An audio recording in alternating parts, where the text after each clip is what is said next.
ಆಕಾಶವಾಣಿ ಪ್ರದೇಶ ಸಮಾಚಾರ ಓದುತ್ತಿರುವವರು ಹರ್ಷಿತಾ ಟಿಎಲ್. ಮುಖ್ಯಾಂಶಗಳು: ಭಾರತ ಬ್ರಿಟನ್ ನಡುವೆ ಮುಕ್ತ ವ್ಯಾಪಾರ ಒಪ್ಪಂದ ಹಿನ್ನೆಲೆ ಬೆಂಗಳೂರಿನ ಜಿಂದಾಲ್ನಿಂದ ಅಲ್ಯೂಮಿನಿಯಂ ಉತ್ಪನ್ನಗಳ ರವಾನೆ. ನವದೆಹಲಿಯಲ್ಲಿ ಕಾವೇರಿ ನೀರು ನಿರ್ವಹಣಾ ಪ್ರಾಧಿಕಾರದ ಸಭೆ, ಕರ್ನಾಟಕ, ತಮಿಳುನಾಡು, ಕೇರಳ, ಪುದುಚೇರಿ ಅಧಿಕಾರಿಗಳು ಭಾಗಿ. ಆಸ್ತಿಯ ಸಂಪೂರ್ಣ ಹಕ್ಕು ಮಾಲೀಕರಿಗೆ ಇರಬೇಕು, ವಸತಿ ಸಮುಚ್ಚಯಗಳ ಪ್ರತಿನಿಧಿಗಳೊಂದಿಗೆ ಸಂವಾದದಲ್ಲಿ ಮುಖ್ಯಮಂತ್ರಿ ಅಭಿಮತ. ಕರ್ನಾಟಕ ಶಾಶ್ವತ ನಿವಾಸ ಪ್ರಮಾಣಪತ್ರ ರದ್ದುಪಡಿಸುವಂತೆ ರಾಜ್ಯಪಾಲರಿಗೆ ಬಿಜೆಪಿ ಮನವಿ. ಭಾರತ ಮತ್ತು ಯುಕೆ ನಡುವಿನ ಐತಿಹಾಸಿಕ ಸಮಗ್ರ ಆರ್ಥಿಕ ಮತ್ತು ವ್ಯಾಪಾರ ಒಪ್ಪಂದ ಸಿಇಟಿಎ ಹಾಗೂ ಸಾಮಾಜಿಕ ಭದ್ರತೆ ಒಪ್ಪಂದವಾದ ದ್ವಿಗುಣ ಕೊಡುಗೆ ಒಪ್ಪಂದ ಡಿಸಿಸಿ ಇಂದಿನಿಂದ ಅಧಿಕೃತವಾಗಿ ಅನುಷ್ಠಾನಗೊಂಡಿದೆ.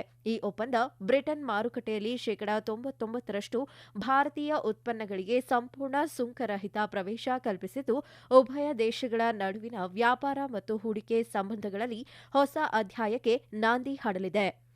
ಈ ಒಪ್ಪಂದದ ಅಡಿಯಲ್ಲಿ ಇಂದು ಬೆಂಗಳೂರಿನ ಜಿಂದಾಲ್ ಅಲ್ಯೂಮಿನಿಯಂನಿಂದ ಅಲ್ಯೂಮಿನಿಯಂ ಉತ್ಪನ್ನಗಳನ್ನು ಮೊದಲ ಬಾರಿಗೆ ರವಾನಿಸಲಾಯಿತು.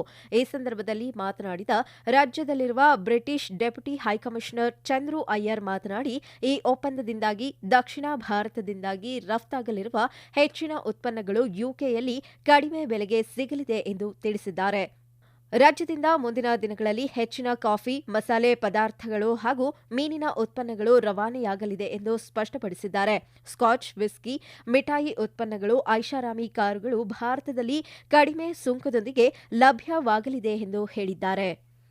This is a day where we are celebrating the UK-India FTA that has entered into force since midnight, and this is going to be a game changer of a deal. This has already had a positive impact on the bilateral trade, and we expect more products and services from Bangalore, from other parts of Karnataka and the wider South India to be now available in the United Kingdom under reduced tariff rates. The first consignment of aluminium products from Jindal Aluminium is leaving Bangalore today under the new free trade agreement, and it will be reaching the United Kingdom very soon. It's a win-win for both India and the United Kingdom, and it's an absolute pleasure and honor to be part of this celebration.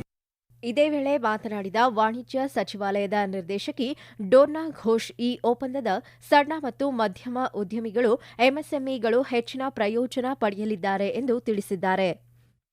This agreement between India and UK marks the signaling of a period of growth which is unprecedented for the country, because we are going to get major share, almost tariff line reduction to 0% across 99 HS tariff lines. This is a historic event for that.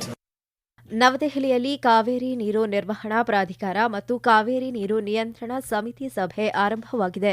ಸಮಿತಿ ಅಧ್ಯಕ್ಷ ವಿನೀತ್ ಗುಪ್ತಾ ನೇತೃತ್ವದಲ್ಲಿ ನಡೆಯುತ್ತಿರುವ ಹಿರಿಯ ಅಧಿಕಾರಿಗಳು ಸಭೆಯಲ್ಲಿ ಬರ ಹಾಗೂ ಕುಡಿಯುವ ನೀರಿನ ಸಮಸ್ಯೆ ಕುರಿತಂತೆ ರಾಜ್ಯದ ವಾಸ್ತವ ಸ್ಥಿತಿಯನ್ನು ರಾಜ್ಯ ಸರ್ಕಾರ ಸಮರ್ಥವಾಗಿ ಮಂಡಿಸಿದ್ದಾರೆ. ಕಾವೇರಿ ಕೊಳ್ಳದ ವ್ಯಾಪ್ತಿಯ ಜಲಾಶಯಗಳಲ್ಲಿ ಸದ್ಯ ಸಂಗ್ರಹವಾಗಿರುವ ನೀರಿನ ಕುರಿತು ಚರ್ಚೆ ನಡೆಸಲಾಗುತ್ತಿದೆ. ರಾಜ್ಯ ಮಾತ್ರವಲ್ಲದೆ ತಮಿಳುನಾಡು, ಕೇರಳ ಹಾಗೂ ಪುದುಚೇರಿಯ ಅಧಿಕಾರಿಗಳು ಸಭೆಯಲ್ಲಿ ಪಾಲ್ಗೊಂಡಿದ್ದಾರೆ.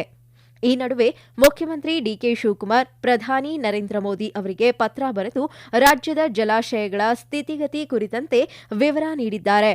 ಪ್ರಮುಖ ಜಲಾನಯನ ಪ್ರದೇಶವಾಗಿರುವ ಮಲೆನಾಡು ಪ್ರದೇಶವು ಅತ್ಯಧಿಕ ಎಂದರೆ 34% ಮಳೆ ಕೊರತೆಯನ್ನು ದಾಖಲಿಸಿದೆ. ಕರಾವಳಿ ಪ್ರದೇಶ 30%, ಉತ್ತರ ಒಳನಾಡು 24%, ದಕ್ಷಿಣ ಒಳನಾಡು 18% ಮುಂಗಾರು ಕೊರತೆಯನ್ನು ಎದುರಿಸುತ್ತಿದೆ ಎಂದು ಪತ್ರದಲ್ಲಿ ಉಲ್ಲೇಖಿಸಿದ್ದಾರೆ. ಬೆಂಗಳೂರು ಭಾರತದ ಹೃದಯವಾಗಬೇಕು ಎಂದು ಮುಖ್ಯಮಂತ್ರಿ ಡಿಕೆ ಶಿವಕುಮಾರ್ ಅಭಿಪ್ರಾಯಪಟ್ಟಿದ್ದಾರೆ.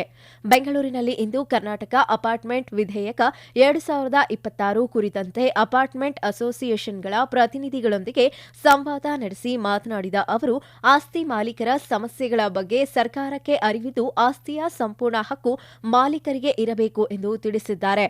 ಕಷ್ಟಪಟ್ಟು ಗಳಿಸಿರುವ ಆಸ್ತಿಯನ್ನು ಮಾಲೀಕರು ಸರಿಯಾಗಿ ಅನುಭವಿಸಬೇಕೆನ್ನುವುದು ಸರ್ಕಾರದ ಆಶಯವಾಗಿದೆ. ಈ ನಿಟ್ಟಿನಲ್ಲಿ ಸರ್ಕಾರ ರಾಜ್ಯದಲ್ಲಿ ಈ ಖಾತಾವನ್ನು ಮನೆ ಬಾಗಿಲಿಗೆ ನೀಡುವ ವ್ಯವಸ್ಥೆ ಕಲ್ಪಿಸುವ ಮೂಲಕ ಕ್ರಾಂತಿ ಉಂಟುಮಾಡಿದೆ ಎಂದು ಹೇಳಿದ್ದಾರೆ. ಬೆಂಗಳೂರಿನ 40 ಲಕ್ಷ ಆಸ್ತಿಗಳಲ್ಲಿ 26 ಲಕ್ಷ ಆಸ್ತಿಗಳಿಗೆ ಈ ಖಾತಾ ನೀಡಲಾಗಿದೆ ಎಂದು ಸ್ಪಷ್ಟಪಡಿಸಿದ್ದಾರೆ. ನಗರದಲ್ಲಿ ಹೈರೈಸ್ ಕಟ್ಟಡಗಳ ನಿರ್ಮಾಣಕ್ಕೆ ಹೆಚ್ಚು ಒತ್ತು ನೀಡಲಾಗಿದೆ. ವಿಶ್ವದ ನಾಯಕರು ಬೆಂಗಳೂರಿನತ್ತ ಆಕರ್ಷಿತರಾಗುತ್ತಿದ್ದು, ವಿದೇಶಿ ಹೂಡಿಕೆದಾರರು ನಗರದಲ್ಲಿ ಹೂಡಿಕೆ ಮಾಡಲು ಆಸಕ್ತಿ ತೋರುತ್ತಿದ್ದಾರೆ ಎಂದು ತಿಳಿಸಿದ್ದಾರೆ. ಪ್ರದೇಶ ಸಮಾಚಾರ ಕೇಳುತ್ತಿದ್ದೀರಿ. ನಮ್ಮ ಎಲ್ಲಾ ರಾಷ್ಟ್ರೀಯ ವಾರ್ತೆಗಳು ಹಾಗೂ ಪ್ರದೇಶ ಸಮಾಚಾರ ಈಗ ಆಕಾಶವಾಣಿ ನ್ಯೂಸ್ ಕನ್ನಡ ಯೂಟ್ಯೂಬ್ ಚಾನೆಲ್ನಲ್ಲಿ ಲಭ್ಯ.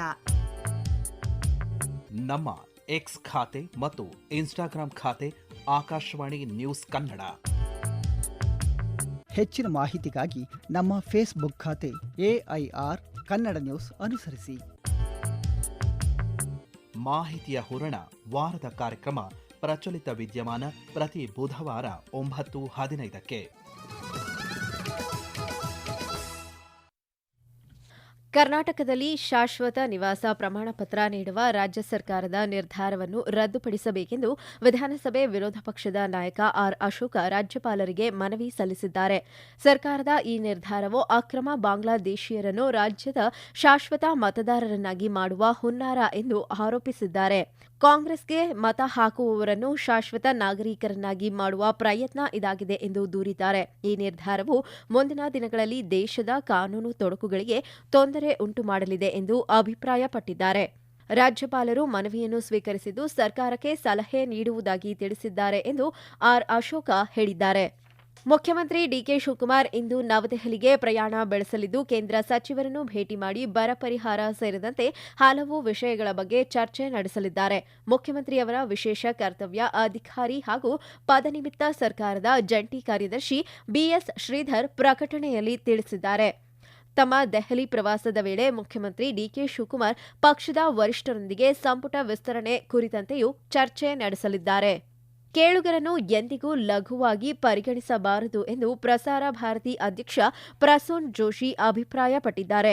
ಬೆಂಗಳೂರು ಆಕಾಶವಾಣಿ ಕೇಂದ್ರಕ್ಕೆ ಇಂದು ಭೇಟಿ ನೀಡಿದ ಅವರು ಸಿಬ್ಬಂದಿಯೊಂದಿಗೆ ಸಂವಾದ ನಡೆಸಿ ಮಾತನಾಡಿ, ಮಾಧ್ಯಮ ಕ್ಷೇತ್ರದಲ್ಲಿ ಬದಲಾಗುತ್ತಿರುವ ಸ್ವರೂಪವನ್ನು ಸಿಬ್ಬಂದಿ ಅರ್ಥ ಮಾಡಿಕೊಂಡಿರುವುದು ಸಂತಸದಾಯಕವಾಗಿದೆ ಎಂದು ಮೆಚ್ಚುಗೆ ವ್ಯಕ್ತಪಡಿಸಿದ್ದಾರೆ. ಇಂದಿನ ದಿನಗಳಲ್ಲಿ ತಂತ್ರಜ್ಞಾನ ಮತ್ತು ಜನರ ಜೀವನ ಶೈಲಿ ಅತ್ಯಂತ ವೇಗವಾಗಿ ಬದಲಾಗುತ್ತಿದ್ದು, ಶ್ರೋತೃಗಳು ನಿರ್ದಿಷ್ಟ ಕಾರ್ಯಕ್ರಮಗಳ ಪ್ರಕಾರಕ್ಕಿಂತ ತಮ್ಮ ಅನುಕೂಲಕ್ಕೆ ತಕ್ಕಂತೆ ವಿಷಯಗಳನ್ನು ಆಲಿಸಲು ಆದ್ಯತೆ ನೀಡಿದ್ದಾರೆ ಎಂದು ತಿಳಿಸಿದ್ದಾರೆ. ಹೊಸ ಕಾಲಘಟ್ಟದ ಅಗತ್ಯತೆಗಳಿಗೆ ಅನುಗುಣವಾಗಿ ಪ್ರಸ್ತುತತೆಯನ್ನು ಉಳಿಸಿಕೊಳ್ಳುವುದು ಅಷ್ಟೇ ಮುಖ್ಯವಾಗಿದೆ ಎಂದು ಸಿಬ್ಬಂದಿಗೆ ಕಿವಿಮಾತು ಹೇಳಿದ್ದಾರೆ. People see content as when they have time, and you don't have any excuses when you reach out to them. Either it's good for them or it's not good for them. So I think, having said that, Akashvani already knows that and always had a soul. A soul of any organization, any person, any collective is very important. For me, that is to be kept intact. And also not forgetting that we are living in new times and new challenges will come. But it doesn't mean that we have to lose our soul. How to keep our soul intact and yet be relevant and contextual would be the challenge. And I'm sure that innovation will see us through. Karnataka ರಾಜ್ಯ ಕಾನೂನು ಸೇವೆಗಳ ಪ್ರಾಧಿಕಾರ ಪ್ರಾಯೋಜಿತ ಶೇಕಡಾ 50% ಸಂಚಾರ ದಂಡ ರಿಯಾಯಿತಿಗೆ ಉತ್ತಮ ಸ್ಪಂದನೆ ದೊರೆತಿದೆ. ಈ ಯೋಜನೆಯಡಿ 19 ಲಕ್ಷಕ್ಕೂ ಹೆಚ್ಚು ಚಲನ್ಗಳನ್ನು ಇತ್ಯರ್ಥಪಡಿಸಿ 55 ಕೋಟಿ ರೂಪಾಯಿ ಆದಾಯ ಸಂಗ್ರಹಿಸಲಾಗಿದೆ. ಇತ್ತೀಚಿನ ಮೆಗಾ ಲೋಕ ಅದಾಲತ್ನಲ್ಲಿ ಒಟ್ಟು 78,79,000 ಪ್ರಕರಣಗಳು ಇತ್ಯರ್ಥಗೊಂಡು 3,017 ಕೋಟಿ ರೂಪಾಯಿ ಮೌಲ್ಯದ ವಿವಾದಗಳು ಬಗೆಹರಿದಿವೆ. ಕೇಂದ್ರ ಸರ್ಕಾರದ ಸ್ವಚ್ಛ ಸರ್ವೇಕ್ಷಣಾ ಸಮೀಕ್ಷೆಯಲ್ಲಿ ದಾವಣಗೆರೆ ನಗರ ರಾಜ್ಯದಲ್ಲೇ ಪ್ರಥಮ ಸ್ಥಾನ ಹಾಗೂ ದೇಶದಲ್ಲಿ 32ನೇ ಶ್ರೇಯಾಂಕ ಗಳಿಸಿ ಅತ್ಯುತ್ತಮ ಸಾಧನೆ ಮಾಡಿದೆ ಎಂದು ದಾವಣಗೆರೆ ದಕ್ಷಿಣ ವಿಧಾನಸಭಾ ಕ್ಷೇತ್ರದ ಶಾಸಕ ಸಮರ್ಥ್ ಶಾಮನೂರು ತಿಳಿಸಿದ್ದಾರೆ. ದಾವಣಗೆರೆ ಸ್ವಚ್ಛತೆಯಲ್ಲಿ ಈ ಮಟ್ಟದ ಸಾಧನೆ ಮಾಡಲು ಸ್ವಚ್ಛತಾ ಕಾರ್ಮಿಕರ ನಿರಂತರ ಶ್ರಮವೇ ಪ್ರಮುಖ ಕಾರಣ ಎಂದು ಹೇಳಿದ್ದಾರೆ. ಮುಂದಿನ ವರ್ಷ ನಿಮ್ಮೆಲ್ಲರ ಸಹಕಾರದಿಂದ ಈ ಶ್ರೇಯಾಂಕವನ್ನು ಮತ್ತಷ್ಟು ಉತ್ತಮಪಡಿಸಿ ದೇಶದ ಅಗ್ರ ನಗರಗಳ ಪಟ್ಟಿಗೆ ತರುವ ಗುರಿ ಹೊಂದಲಾಗಿದೆ ಎಂದು ಸ್ಪಷ್ಟಪಡಿಸಿದ್ದಾರೆ. ಕೊನೆಯಲ್ಲಿ ಮತ್ತೊಮ್ಮೆ ಮುಖ್ಯಾಂಶಗಳು. ಭಾರತ ಬ್ರಿಟನ್ ನಡುವೆ ಮುಕ್ತ ವ್ಯಾಪಾರ ಒಪ್ಪಂದ ಹಿನ್ನೆಲೆ ಬೆಂಗಳೂರಿನ ಜಿಂದಾಲ್ನಿಂದ ಅಲ್ಯೂಮಿನಿಯಂ ಉತ್ಪನ್ನಗಳ ರವಾನೆ. ನವದೆಹಲಿಯಲ್ಲಿ ಕಾವೇರಿ ನೀರು ನಿರ್ವಹಣಾ ಪ್ರಾಧಿಕಾರದ ಸಭೆ, ಕರ್ನಾಟಕ, ತಮಿಳುನಾಡು, ಕೇರಳ, ಪುದುಚೇರಿ ಅಧಿಕಾರಿಗಳು ಭಾಗಿ. ಆಸ್ತಿಯ ಸಂಪೂರ್ಣ ಹಕ್ಕು ಮಾಲೀಕರಿಗೆ ಇರಬೇಕು, ವಸತಿ ಸಮುಚ್ಚಯಗಳ ಪ್ರತಿನಿಧಿಗಳೊಂದಿಗೆ ಸಂವಾದದಲ್ಲಿ ಮುಖ್ಯಮಂತ್ರಿ ಅಭಿಮತ. ಕರ್ನಾಟಕ ಶಾಶ್ವತ ನಿವಾಸ ಪ್ರಮಾಣ ಪತ್ರ ರದ್ದುಪಡಿಸುವಂತೆ ರಾಜ್ಯಪಾಲರಿಗೆ ಬಿಜೆಪಿ ಮನವಿ.